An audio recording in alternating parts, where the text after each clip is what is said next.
Now then, people, I've got to be careful where I pan camera because that box has got addresses on both sides, you know. But that's donations coming in from my excuse me, for my amplifier. How about that? Things that must be used. This is just good. That's my mate Sean, eh? There ain't many viewers, you know, that it's on my YouTube that do that. So for those that feel like you really want to do, my address is above. No, he's a great lad, is Sean, and it's nice, you know, it's nice to be able to send stuff. Anyway, I specifically said, has anyone got any of them? Or I'll throw a valve amplifier in the morning through your window if you don't send me some. You remember that? And well, he did. And he sent me the perfect size, the perfect diameter. Oh, you know, that's not something I can use in my amplifier at all. It just can't be allowed. But the thousands of times that stuff comes in, Sean, I'm telling you. Now then, today, ladies and gentlemen, another thing I specifically asked for, I said I don't have any blue LEDs. I want some bright blue LEDs. I might make them peak. It's very easy, as you know, to turn an LED on and off. And the current demand is just marvellous. You all know that. But the point is, I don't probably want them on all the time. So they want to be switchable, and I want them to, I think I'm going to have them working as a peak LED. I'll calibrate them with Audio Jenny, and I'll calibrate them to turn on at 0 dB. Something like that, something similar to that, so that they light up right bright blue when they're just on verge of distortion. I have a distortion meter here. But I would imagine it could take its impedance, no problem, so I'd be able to set up, you know, when the distortion were occurring. Anyway, in this video, if you have any ideas that you'd like me to try and put, then please feel free. Anyway, I didn't have I've got quite a lot of LEDs since I've made that video showing you them. I found some more, but still none like the ones that Sean has sent me. Sean has sent me a small sample. It's not big enough, Sean, but you don't have to send me no more, good buddy. We've got enough for this project. But green is not a colour that I considered, but we'll have to see what it looks like, you know. I might be able to use it for me magic eyes, around my magic eyes in a way, although I don't think they'll need it. Red, I'm not really interested. I might like the preamp up a soft yellow. I'm thinking about the preamp tube here, a soft yellow glow. But them, bright blue, folks. They'd be perfect, I reckon, for me EL84s. Now then, this is just a babbling video, I suppose. I'll do some testing for you in a bit. But where to break the species up has been worked out. I made a slight mistake, and as soon as I said it, I realised that's a mistake, because that's not what you're going to do. You know when I said to you that, if you notice, we made some alterations here now. Because I'm not far off finishing this side, once it needs cleaning up all again, because there's been lots of changes. You'll notice caps in a different place now, and this feed wire to other anode side. And you'll notice that these are the islands I was telling you about that I were making. You might just be able to, you know where them two caps are coming off at anode, and then there's two little islands. Well, one of them, so I can get, I mean, these are only thin cables at the moment, but soon I'll use some good quality. But I can get me braid, you see, and then solder it straight to deck, as you can see, and that's one output from the preamp, and I've done exactly the same on other channel here. So now I've got screen cables coming out, but the screen cables, by law, only need to go to the balance control. That's all they need to go, and the reason for that is because this 500k log, like I say, and this 150. So theoretically, from that point, right, you know, like I said, we've got to keep that in its circuit.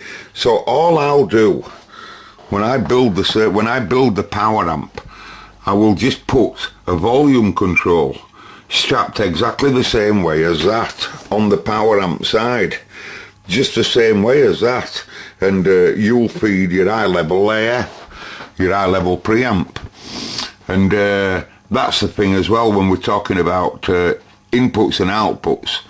Is what I'm really looking forward to is seeing exactly peak to peak voltage per amplifier comes out of the EWC83 when it's at its biggest input, and to do that I'll just keep ramming a total 1K down it, and I'll get it right until it's nearly distorting on, you know, just not far off, just short of flat topping on both channels, and then I'll output the output and read the voltage of it peak to peak, and that'll tell me exactly how much AF's being needed to drive these. I'll monitor these at the same time, but I don't have that AF dummy load just yet. But you see, they work into their own load because of how they're set up. You know, so you know, all of that, once it's up and running, it's really quite, you know, once that's strapped like that, you know, it's hard to explain. But anyway, I'm mocking up my eyes, so I've just made this, as you can see, just to hold my valve holders in place. I'm sorry about this. And notice he's got a nice little smiling face. You can see him there, can't you? Now then, in this video, what I'm going to do, it's a test 429621 is this video, because there's a valve person just walked through the door, folks. There's a valve person just walked, number 10's here, and the number 10's into single-ended valve audio, so you know, have to be careful. Like, you know, we're all right. I'm not frightened, but have to be careful, because some of you are radio people, but there's a single-ended valve man walked through the door. So anyway, so you'll notice the you know, I thought, and I did the same at the back, just because you don't want them two touching together, because there's some titty on them, and I don't want to hurt the valves in any way. Of course I'm current loaded, but I don't want to hurt the tubes, but I need to do current demands on everything. We must look after Beverly. She's crucially important, right?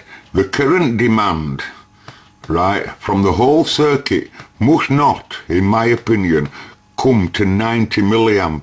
I want it less than 90. I'd like it at around 80 totally, right, of what he has to deliver, right? And he's an 81. I think he's capable of 100 mil, isn't he?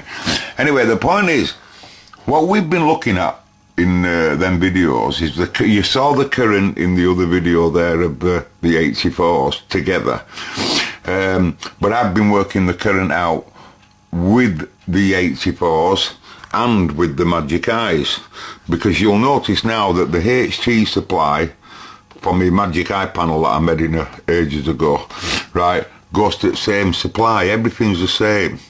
So it's you know, we're like developing the wiring plan of how, when the power amps are on their own in time, what they will need exactly, how they'll run on their own, and what the current demands and everything of them are on their own, right? Where he'll get his power supply from, and the preamp. So at the moment you'll notice that the power supply from the preamp is going to the amp meter, and he comes in supply. These guys are all getting continuous supplies now, so they're all, because I've already done them, I've measured them and we've sorted them. Now then, I'm not talking about the main whole current. The biggest demand on all of this circuit, folks, believe it or not, is not the HT, it is the heater supply. Anything that makes heat, as you saw in video other one, demands some titty, and all the heaters do.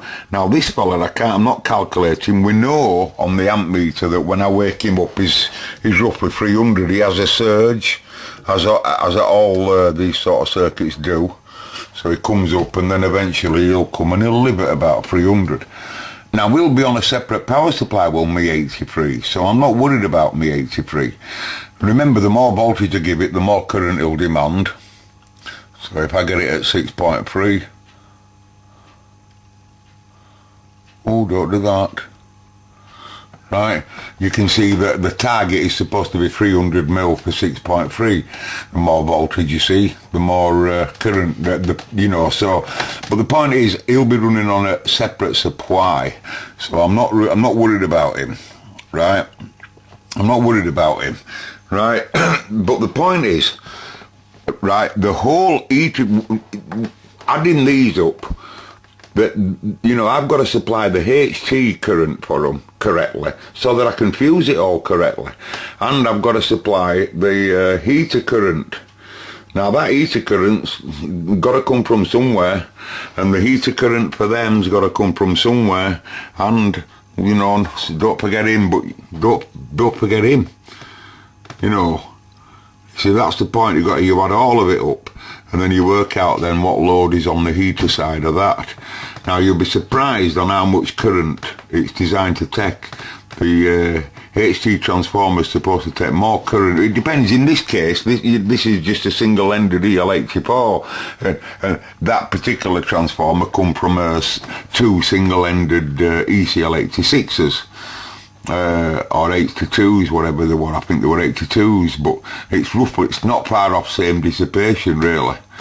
And also, all the tubes that it had in its tuner stage, it had 3 tubes in its tuner stage at 300 mil each, right, in its heater, and it also had one in its FM detector, another 300 mil, and then of course it had its 2 PAs. So really, and also, you know, the pi radiogram that most of these parts come out of, he had same scenario, free tube, you know, free tube carry on, one for FM detector, and then of course he would running 83 as well, heaters at 300 each. Now what my question is to all of you guys is, how much current, right, will the HT be for these? In other words, what I want to know from you, my question is question 729, whatever I said, is how much current do you think in HT that these two guys want, right? Not you know, I think they want 300 each for heaters. I think it's roughly the same, 300 each for heaters. But how much do you think that circuit board with its small transistor amps I made up there, right? Remember, this runs on about 31 volts in reality, but they don't. I think they have, I don't know, 80 and 90s and all sorts going to them on some of them pins, you know. So deflector plates, and they have anodes and all of that, you know, but it's a different carry-on picture. But anyway, how much current does that draw from the HT is my question to you. And now we're going to look at how much current the ECC83. So if you're watching previous videos, you'll know how much the 84s demand, and the 83. No, the 83 was separate, wasn't it? So what we'll see now is we'll just see on how much current he demands. Well now, we've come to one conclusion. No more of the Babylon foundation. I know what you're thinking, it's not on. You can clearly hear that it is, can't you?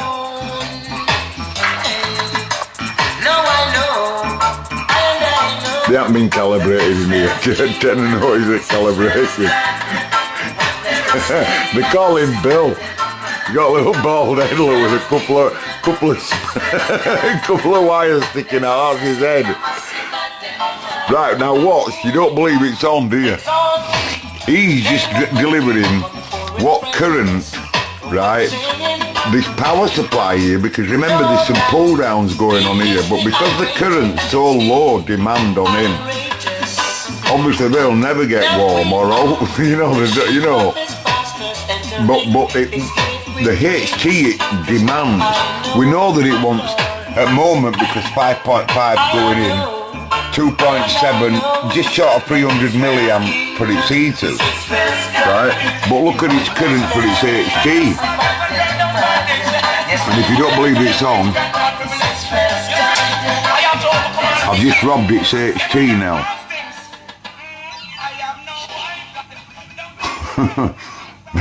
So now you believe it, don't you?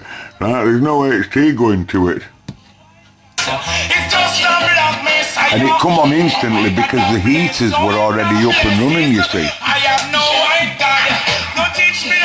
The reason why it took it time to deteriorate is because of this filter cap here. That filter cap there, that's that cap there. That's that one. And it's him that gives it a little bit of supply, you see. You know, a little bit of reserve, if a reservoir. So that's why, but because the heaters are still rolling, as soon as I give the preamp HT, just a minute peak when it first wakes up because it demand, but as soon as it gets going, that's amazing, isn't it? Is that amazing, folks? That? Getting to know the tune. What a marvellous device. Now then, question is,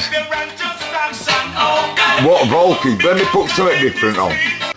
Okay, folks, I'm going to end this video, but I just want to tell you the plan is developing, and all I want you to know really is basically how much current does he demand in HT, and then in some other videos I'll be working out its all its heater supplies.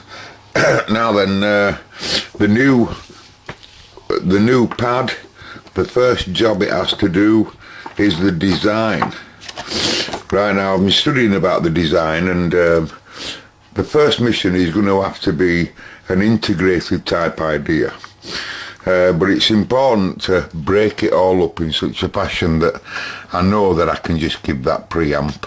I know I can get it running on its own. I know I can control its DC state in another box, basically. And same applies to Bill. He's independent anyway, but same applies to Tony. You know, but each one of these, so I've sussed that. And but I still like the idea. I think the idea of this cladded board and having components underneath like that, and then so that they can mount upwards in some whatever you decide. So for now I'm going to have to go for the integrated design, which is of course plan 1. That's just the preamp and the power amp with an external PA, right? Which is what I fancy. At least we can keep all that nastiness out of way, and also I can't go off the orientation or position of these. You know, I would imagine these will be a certain distance apart for temperature. I'll have to decide. These are output transformers with tops on, of course, and they're quite small transformers, so they won't have to be so big tops. And the orientation or whatever might change about them. My magic eyes will be here like so. Just probably a pre-position mode switch. Probably no record selector or like that. It's just not required for this. It's just a plaything. All made of wood. I don't know regarding edges. I don't know whether I go for mitered corners or what. I really don't know. But the interesting part, what you do not see, is here. I can't draw it though. I'm a pathetic drawer, as I'm sure you're aware. But I want the top part. You see, when I come to mount my preamp tube, all I got to do is cut it to size, drill 4 holes, you know, and then I can mount it directly underneath. But I don't want all the screw studs and what have you showing. So I'm gonna make like a frame for it all to bolt into. With beveled screws and stuff. Well, I can't explain it now. And then this will just be a fancy top that slots on, you know, before transformers get put on. And it's got a beveled edge, so it's like probably, I don't know, probably stainless steel, brushed alloy, I don't know, powder coated at any colour I choose that matches transformer boxes. I really don't know. I'm not so sure about that just yet. But I know that I want a rolled edge, if you understand what I mean, like a rolled beveled edge going all the way around and beveled into corners and all this like that. Now then, this isn't what you think here. This is the edge of the timber that you see, the line all the way around, like the timber frame. But what I want a situation where there's this stainless steel top is in reality lifted up for ventilation. I do not want to cut any air vents in here, or at front, or at back, or at sides. I'll just have a few underneath when it's on feet underneath, you know, lifted up, and there'll be a bottom panel that you can unscrew for servicing. But the thing is, right, I want a minute gap all the way underneath this brushed alloy top, whatever. I want a 3mm gap that not only allows any heat, there won't be hardly any, but any heat underneath to escape all the way around the whole perimeter, right? And I've already sussed out how I'd mount that in that wooden chassis, but that's that. Now why? Well, it's mainly for the heat, health and safety, and also to see where the smoke's coming from. When you leave it playing Yazoo, of course, upstairs at Eric's, and you've been leaving it clipping, you know, and you're deaf, aren't you? You're messing around, arguing with next door neighbour. Not me, but, you know, it might be you, mightn't it? Right, but seriously, what I want there, there's many diagrams available on the internet where you can have bar graph LEDs, bar graph LEDs, I'm sure you've seen them, and you can have them just using an LED driver. You can have anywhere between 3 outputs to 25 outputs, or even cascade. You can cascade certain ICs so that they'll drive as many LEDs as you want. The more amplitude audio that gets made in the output stage, the more voltage gets created.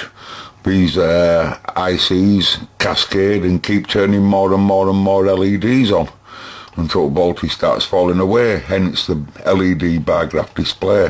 That's how it works.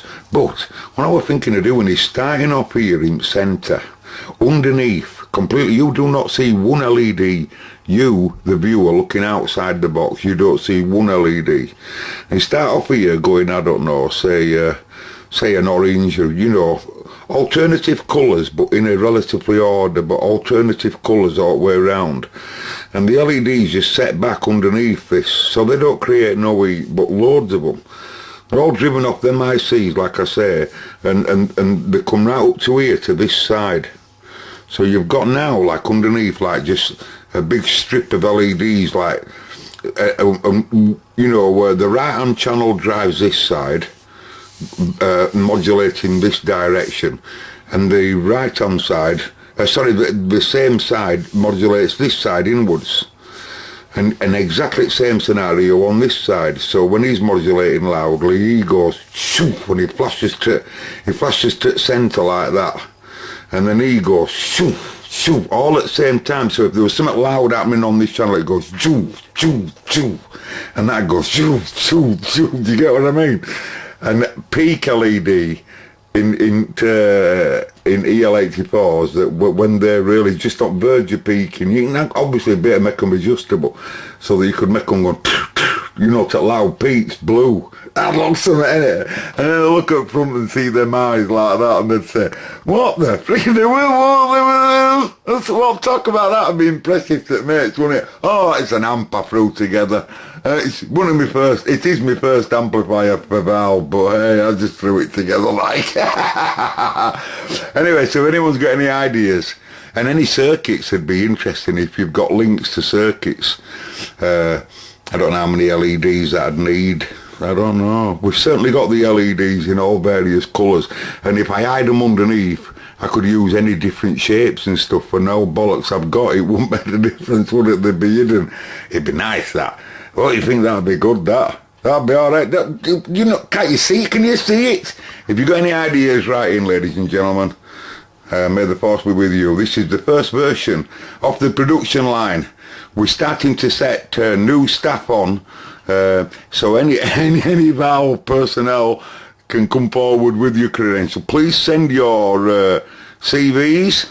Want to know where you've come from and what have you, and what you do in your history, you know, and just send them in. And we're starting a small company up, making top class. Listen, top class hi-fi amplifiers, QRP for QRP prices, but you decide what it wants to have. You, the YouTube, this is only a YouTube offer, of course. So you, of course, you write in, you say, I love the so-and-so valve. I love the so-and-so look. I want it to be like this. I want it to have this, that, another, blah, blah, blah. I want this. I want a Nixie clock on top. I want one of them Nixie clocks. Has anyone seen any of them Nixie clocks? If you haven't seen them, go type in right now, Nixie clock. Just do it. Nixie clock. Right? Very similar idea, wooden plinth cabinet. Look for some nice ones. Go do it. Don't just look at me. After Nixie clock. Do it. And some of them look brilliant. You could have all kinds of them reading wattage and stuff like that, you know, telling you wattage, like, just for laugh, you know, when it gets to 3 watts, telling you, whoa, you got to 3 watts. Anyway, we're going to set these people on, these 3 people, and they're going to work from home, because we'll have one of the YouTubers that's a brilliant wirer, so he does all the wiring, and there's another one that's in the design. He does all the designing.